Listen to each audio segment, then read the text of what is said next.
Bismillahi rahmani rahim. Alhamdulillahi wassalatu wassalamu ala rasulillahi sallallahu alayhi wasallam, summa amma ba'd.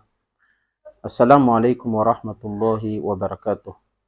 Eto ampendoana dia tsy mitsahatra atsika midera sy makasitraka amin'ny Allahu subhanahu wa ta'ala, ary mandefa tsodrano sy fandriam-pahalemana ho an'le malalatsika Muhammadun sallallahu alayhi wasallam, sy ho an'le fianakaviany sy ireo mpanaradia azy ary izay mifikitra manaraka hatrany an'izany sorodalana izany mandra-pahataperan'ny fiainana eto ambony tany. Raha lay sy ranabavy isany, tsika ankehitriny dia tafiditra ao anatin'izany volana feno fahasoavana izany, ary fantatantsika tsara fa izany volana Ramadan al-Mubarak izany dia maro ireo hatsarana, maro ireo fahasoavana izay hoentin'ny volana Ramadan al-Mubarak. Faminantsika Muhammad sallallahu alayhi wasallam dia miteny amin'ny hadisy iray manao hoe: idha kana awwalu laylatin min Ramadan futihat abwabul janna falam yughlaq minha bab wa ghuliqat abwabu jahannam falam yuftah minha bab wa suffidat ash-shayatin wa yunadi munadi ya baghiya al-khairi aqbil wa ya baghiya ash-sharri aqsir wa lillahi mutaqa'u minan niran wa dhalika fi kulli laylatin min Ramadan. Raha lay sy ranabavy isany, amin'ny alalan'izany hadis afatra napetraky mpaminantsika Muhammad sallallahu alayhi wasallam izany no daritra izay hoentintsika androany dia ray amin'ireo fahasoavana izay hoentin'ny volana Ramadan, tsy inona izany fa ny fanavotany Allahu subhanahu wa ta'ala, ny mpanompony izay tokony efa hiditra ao anatin'ny afobe, nefa esoriny Allahu subhanahu wa ta'ala ka ampidiriny ao anatin'ny paradisa. Ka milaza Rasul sallallahu alayhi wasallam amin'io hadisy manao hoe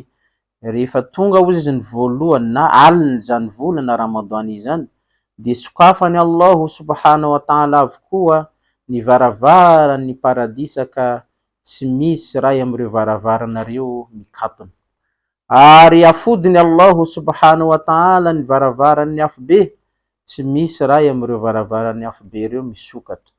ary tsy vitan'izay ihany koa fa fatorany Allahu subhanahu wa ta'ala ilay shaitany izay mety hanelingelina atsika ao anatin'ny fanompona.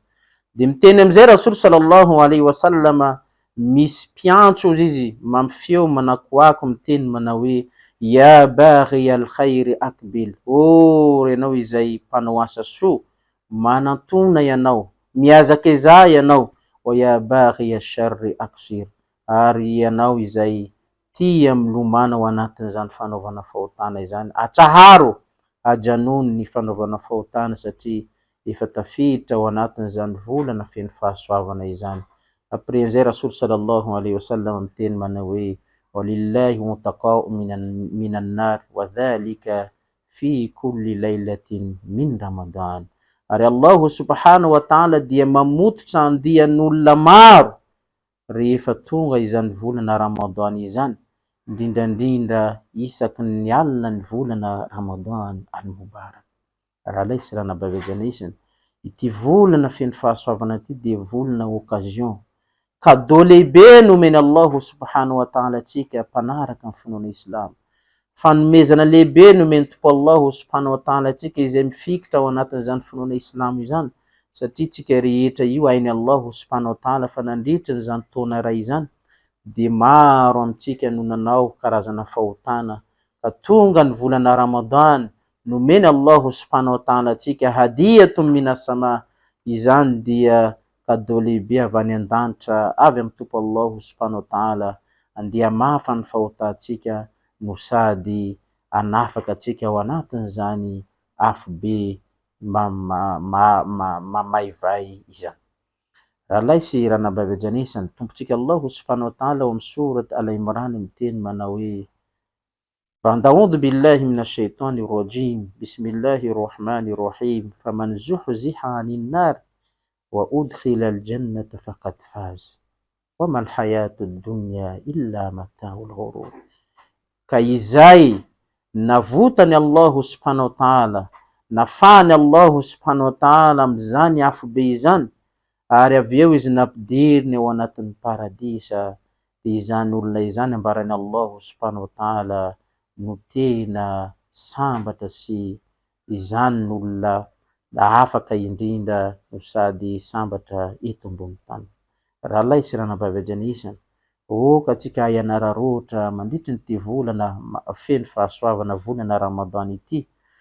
Ka tsika hianara-roatra am'ireo karazana fanompona, satria izany cadeau nomeny Allahu subhanahu wa ta'ala fa mitsorana andian'olona ao anatin'ny afobe ampidirina anatin'ny paradisa zany, de tsy ho an'olona kamo, tsy ho an'olona matorotoro, tsy ho an'ireo olona izay laliny ao anatin'ny traingo, ao anatin'ny resabe ny fotoana rehetrarehetra mandritra ny volana Ramadan, fa izany kosa de ho an'ireo olona izay mahafantatra tsara lanja ny volana Ramadan sy mahafantatra tsara ny mahalehibe ny tompo Allahu subhanahu wa ta'ala, ka laliny ao anatin'ny fanompona sy asa fankatoavana ny tompo Allahu subhanahu wa ta'ala izany andro ao anatin'ny volana Ramadan. Ka io olona io no mendrika araka ny tenin'ny Rasulu sallallahu alaihi wasallam eo hoe izy ile olona izay afahany Allahu subhanahu wa ta'ala ao anatin'ny afobe ara-pidiriny ao anatin'ny paradisa. Rahalahy sy ranabavy ajanisany, ity dia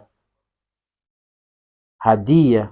cadeau lehibe nomeny tompo Allahu subhanahu wa ta'ala atsika, satria maro ireo rahalahintsika,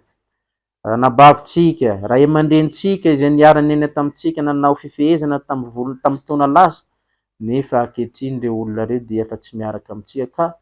io karazana fanomezana lehibe nomeny tompo Allahu subhanahu wa ta'ala atsika, mbola nomeny fahafahana miaina indray mandritra nyty volana Ramadan ity. Ka oka atsika samby hianara-roatra ary angatantsika amin'ny Allahu subhanahu wa ta'ala. Tsy misy mpanaraka amin'ny finoana Islam mpanompony Allahu subhanahu wa ta'ala mifeo anatin'izao volana volana feno fahasoavana izao, fa tsy hoe